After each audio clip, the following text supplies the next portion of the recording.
의심 때문에 오는 것이에요. 그래서 오늘 이 시간에는 세상을 이기는 비결, 의심 극복이다. 의심 극복. 오늘은 세상 삶의 의심 극복이기보다는 신앙생활의 의심 극복을 중심으로 이야기를 나눌 것입니다. 요즘 병원에서는 친자 확인 검사가 유행한다 그래요. 우리 사람의 침 혹은 이 머리카락, 손톱 혹은 지문에 묻었던 그 사람의 어떤 채취 그런 것들을 얻어가지고 DNA 검사를 한다는 것입니다. 유전자 감식 방법으로 친자 확인 소송이 많이 일어나고 있다는데요. 부부 사이의 사랑의 결실로 태어난 자녀가 어느 날 갑자기 의심되기 시작한, 내 자식 맞나? 진짜일까? 이거 손가락 모양이 나하고 비슷한가? 의심되니까 유전자 검사를 하는데요. 놀라운 것은 통계에 의하면 유전자 검사 의뢰에서 친자 확인 검사를 통해서 20% 정도가 친자가 아닌 것으로 판명이 됐다는 거예요. 겁나는 일이죠. 예. 그렇기 때문에 이 의심이라는 것이 참 가정에 심각한 불화를 가져오고 파탄을 가져오는 무기, 사단이란 존재도 우리 마음에 의심을 막 뿌려놓는 거예요. 의심을. 그래서 믿음도 안 들어오게 하고, 야 그거 아니야, 그거 아니야, 무슨 그런 일이 있을 수 있어. 이런 의심병에 걸리면 기도도 안 돼요. 말씀도 귀에 들어오지 않게 되는 거죠. 이 의심이라는 것은 신앙생활에 있어서 어떤 이 바이러스와 같은 거예요. 그래서 내 마음과 영혼을 병들게 하고 심각하게 내 삶을 피폐하게 만들게 되는 거예요. 맨 처음 창조되었던 아담과 하와도 의심 때문에 하나님께 불순종하게 되었어요. 사단이 의심병을 집어넣는 거예요. 예. 그래가지고 야, 뭐 하나님이 너 나무 실과 먹지 말라 그랬느냐? 그러니까 예, 이 하와가 믿음의 확신을 가지고 아니다, 우리 하나님 그런 분 아니다, 이제 얘기를 해야 되는데, 예, 너희가 죽을까 하노라, 죽는다 그랬는데 죽을까 하노라 이렇게 의심하게 만드는 거예요. 예, 그렇습니다. 의심은 하나님과 멀어지게 만들고 교회 공동체 속에서 공동체를 멀리하게 하고 사람을 멀리하게 하고, 그렇죠? 그런 일들이 일어나게 되는 거예요. 인류 최초의 부부 아담과 하와가 행복하게 살고 있었습니다. 아담은 늘 해가 지기 전에 집으로 돌아왔는데 하루는 밖에서 너무나 늦게, 밤늦게 돌아왔어요.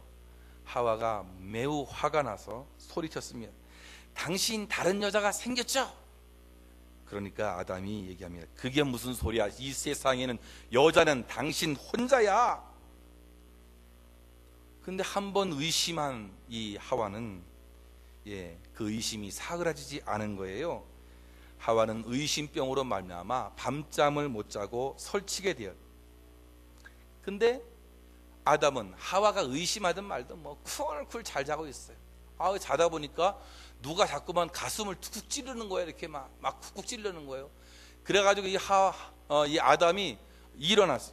당신 뭐 하는 거야? 자지 않고서 소리 짓더니 이 하와가 말하는 게, 말 시키지 말아요. 지금 갈비뼈 숫자 세고 있어요. 그러는 거예요. 하나님이 또 갈비뼈 하나 빼가지고 다른 여자 만들어준 줄 알고 아담의 갈비뼈를 이렇게 쉬고 있다는 거예요. 한번 의심이 들기 시작하면은 주체할 수 없을 정도로 정신적인 착란도 일어나는 거예요. 의심이라는 게 그래요. 그래서 의부증이나 의처증이 정신질환 중에 하나로 이야기하는 것은 왜 그러느냐, 이게 정신적인 착란 현상까지 막 올라와요. 그래서 제정신을 아니게 만들어가는 거죠. 그래서 우리 안에 있는 그런 의심을 우리는 버릴 수 있어야 된다는 거예요.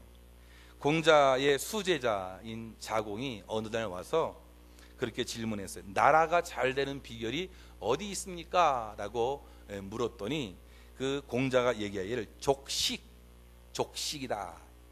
국민들이 생활이 안정돼야 된다 이거예요. 먹을 것을 잘 먹어야 된다. 먹는 것에 만족감이 있어야 된다. 이렇게 족식 이렇게 얘기했어요. 그 다음에 둘째로는 족병이다. 자주국방, 나라를 튼튼히 하기 위해서 군대를 잘 훈련시키고 또 이 국가의 어떤 그 국방을 튼튼히 해야 된다. 뭐 그런 이야기였어요. 세 번째는 뭐냐 하니까 신이라, 신, 믿을 신. 그래서 뭐냐, 정부의 공신력이다. 공신력이 있어야 된다라고 했어요.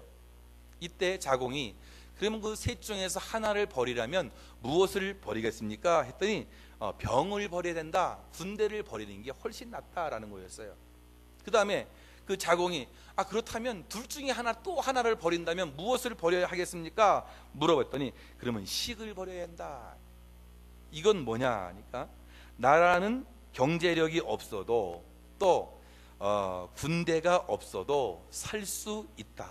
그러나 믿음이 없으면 나라가 설 수 없다라는 그런 이야기였어요.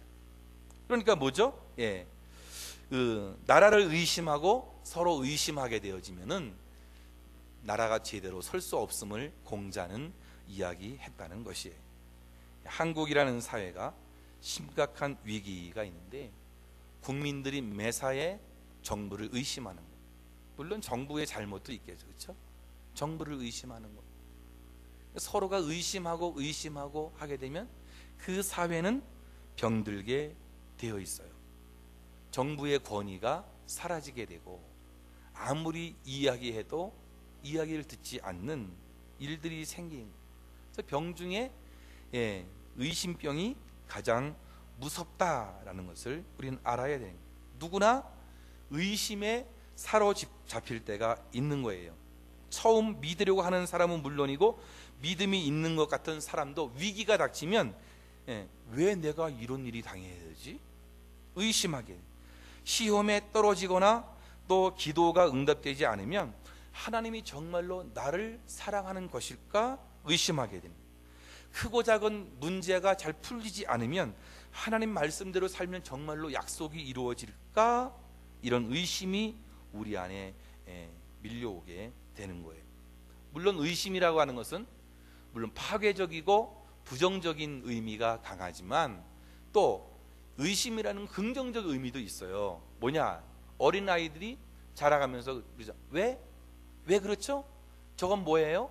이것은 어떤 호기심이 작동해서 그 안에 의심으로 질문을 하게 되는 거예요. 왜 그렇죠? 왜 그렇죠? 아이들은 이런 질문을 하면서 성장하게 되는 거죠. 그러니까 의심이 무조건 나쁜 건 아니에요. 신앙생활에 마찬가지죠.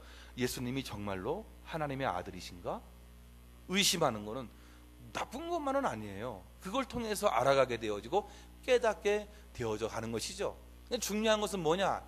의심이 내 안에 오래 머물고 있을 때 내 자아는 소극적으로 되어지고 또 부정적으로 되어지고 내 삶에 나쁜 영향을 미친다는 거예요.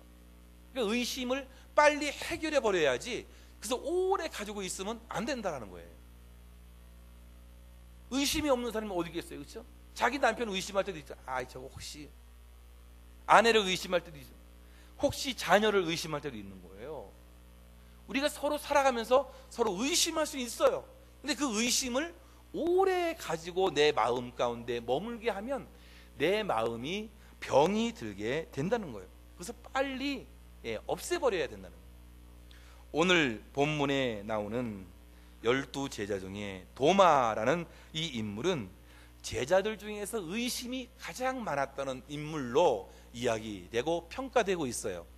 그런데 이 도마도 의심의 수준으로 계속 머물러 있던 것이 아니라 그것을 극복하고 정말로 예수 그리스도를 당신은 주이십니다, 당신은 하나님이십니다 라면서 진정한 신앙의 고백까지 이르게 된 것을 우리가 보게 된다는 거예요.